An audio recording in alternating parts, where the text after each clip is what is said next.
Hello, and welcome to the first webcast of Reliable Group and Leisure Solutions.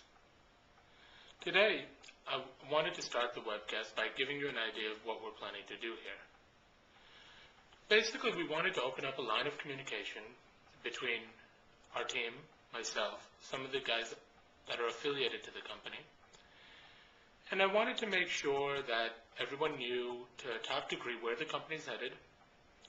If any questions about the industry arise, where the industry is, what's going on in the economy, as well as different short training sessions of different things we can do to improve our performance within the organization.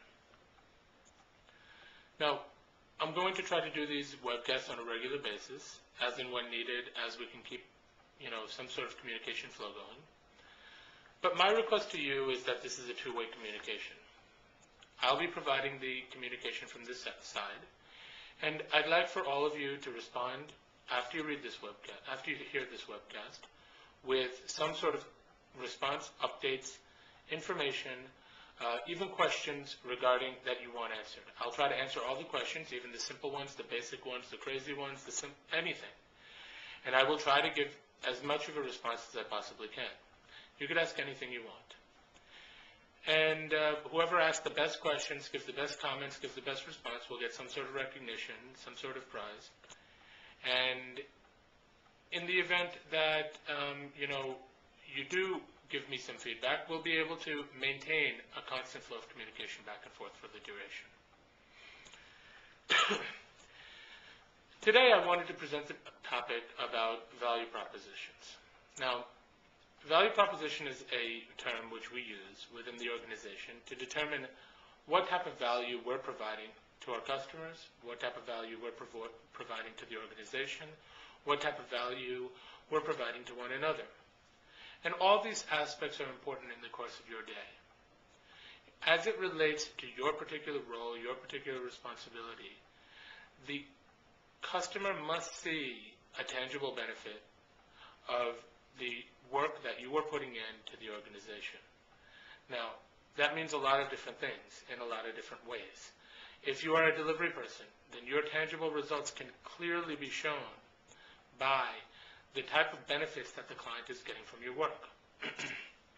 Just to give you an example of that, I was sitting down with Gary last week, and we had gone over a sample case study that we had with an organization that was a distribution company. Now, once you add up, after they put this system in place, once you add up the inventory benefits, the accounting benefits, AR, from the cash flow perspective, the fact that the inventory benefits would be primarily in lessening the amount of cash that they need to hold on their inventory. The AR would be the amount of quick cash flow that they get turned around, the better strategic decisions they made. The people can be allocated to pulling a little bit more sales volume in because of the information that they have. After you allocated that, we had a proven number which shows over $700,000 in benefit in the first year for a client that basically spent less than $40,000 on their whole system. Now, these types of numbers are completely unquestionable. Once anyone looks at them, once anyone understands them, even you, then you will have a lot of pride in the work that you're doing. You'll have a lot of pride in the delivery that you're giving.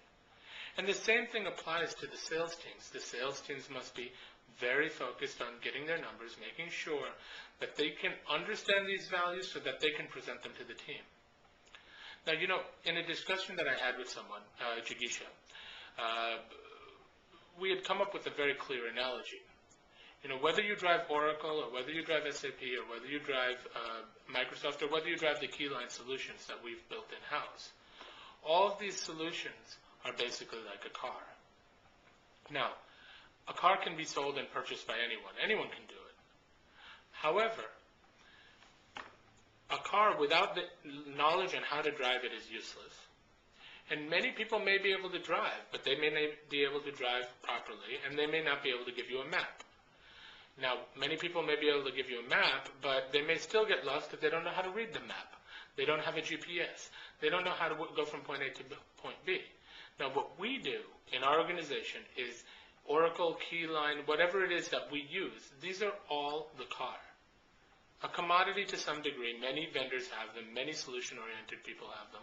However, we also provide the GPS, we provide the training on driving, we provide the map, we provide all the backup, and in case something falls apart, in case the driver gets sick, we'll provide them another driver, and we'll provide them training to the new driver.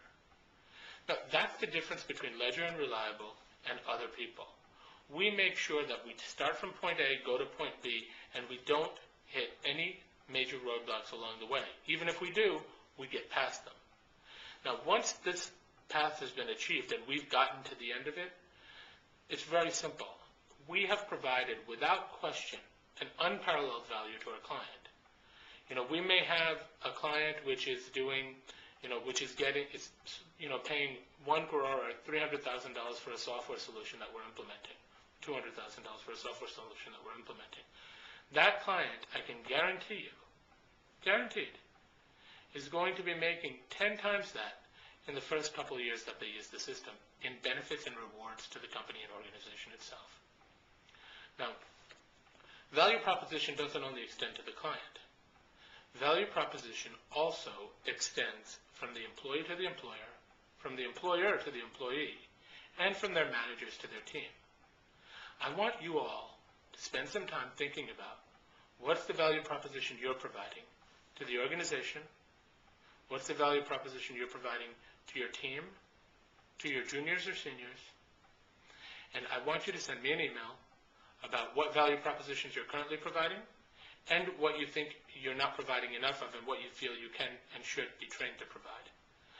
After I get those emails, I'll compile them, and I will bring out any discussions that need to be brought out regarding those points also. I want to make sure that it's not long, 3 or 4 lines, 3 or 4 sentences. That way it's not burdensome on the actual workload that you guys have. But it'll begin the open communication and dialogue. I'm looking forward to getting more questions from you so I can answer them in this forum. And hopefully this is the first of many useful two-way communication webcasts that will allow us to bring the group together as a whole and move forward in a positive direction.